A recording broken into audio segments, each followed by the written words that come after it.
Head impact, they're finding out, is, you got to limit the amount of times you get hit. That's why for a fighter, it's really important to know when to hang it up. There's a certain amount of shots, and after that, you should, I know you still like to do it, but you got to think about your future. Who decides this?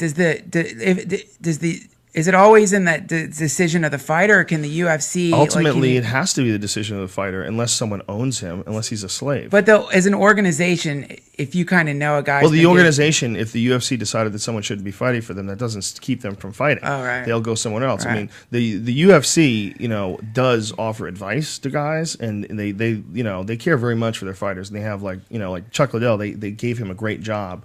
And part of the reason was they didn't want him to fight anymore. He had this amazing career, but when it's over, it's over. And they had one last fight. He lost that, and he said, "All right, you're right. I'm just gonna settle in." They got him an awesome, cushy desk job, and he travels around. He represents the UFC. And the beauty of that is, it's like they took care of him. They pulled him. You know what I mean? Like they said, "Look, this is it. This is time. Let's just settle the fuck down. Let's move on to the next stage of life. You're a bad motherfucker." He'll be a bad motherfucker at business. He'll be a bad motherfucker at anything he wants to do. But at a certain point in time, it's good to have someone who cares for you that comes in and steps in. And that's what Dana did. Dana totally hooked Chuck up. Chuck was with him from the beginning. They were together at the beginning, and he's taking care of him. It's awesome. It's awesome to see that, and it's awesome to see a guy who knows, you know what, this is a smart thing to do. I'm just going to step away, because it's so hard for fighters, man. That moment of competition is so intense and so extreme, and victory. I've been there while Chuck Liddell won some big fights. I was right there during his heyday when he was in his prime, man. And having been there and having seen that, if you could ever do that, if you could ever do that, you would want to keep doing it. You would just be convinced, I'm just going to go one more time. I'm going to keep doing it. It's amazing that he could ever stop, because it's such a rush for them. Right. I watched him knock these dudes down. I watched him knock Randy Couture out twice.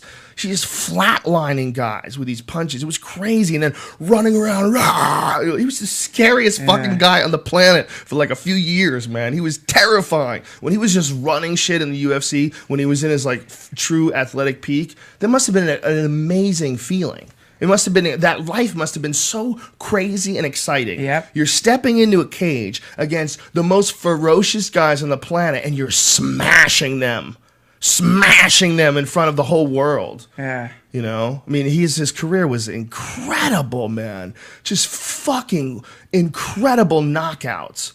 The Babalu knockouts. I mean, he was just a beast, man. When Chuck Liddell was on top, when he was at his best, man, one of the most exciting guys of all time. So for that guy, it's probably real hard just accept getting up in the morning and listening to the quiet of your yard as you walk towards your fucking newspaper that's sitting on your front porch, and you're looking out there and there's people are mowing their lawn. You start shadowboxing. You start going, maybe just one more fight.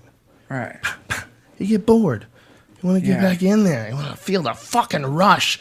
You want to, rah! It's hard for those guys. It's very hard. It's an incredibly difficult transition. I experienced it on the most minute of levels. Just Taekwondo and kickboxing. But when I stopped fighting, when I was 21 or 22 was my last fights, I just fucking... It's a weird decision. It's a hard decision. I know to the do. feeling, man. I get that feeling. Reality gets boring. I get that feeling when I delete StarCraft from my computer. When you don't, the real problem with me when I was a kid doing martial arts is I worried about two things. One, you couldn't even make any money. There was no money in kickboxing. There's nothing back then. You couldn't even kickbox in Massachusetts. You'd have to drive to Rhode Island. We couldn't, it was weird. You could fight in full contact Taekwondo matches in Massachusetts, but you couldn't kickbox. You had to go to Rhode Island for that. And they didn't even have Muay Thai there. It was just it was a mess. And then there's the brain damage issue. Brain damage was always a concern. I was always thinking about that. Because I knew, I was I did not do very well in school because I did not want to pay attention. I was just a really distracted kid. I'm sure if I was with the wrong parents, they would have drugged me, especially today. Yeah. I was super distracted, but I read a lot of shit. And, being a young kid and not knowing like what the fuck is going on with the world and trying to figure things out and trying to like read as much as you can to try to piece it together yourself.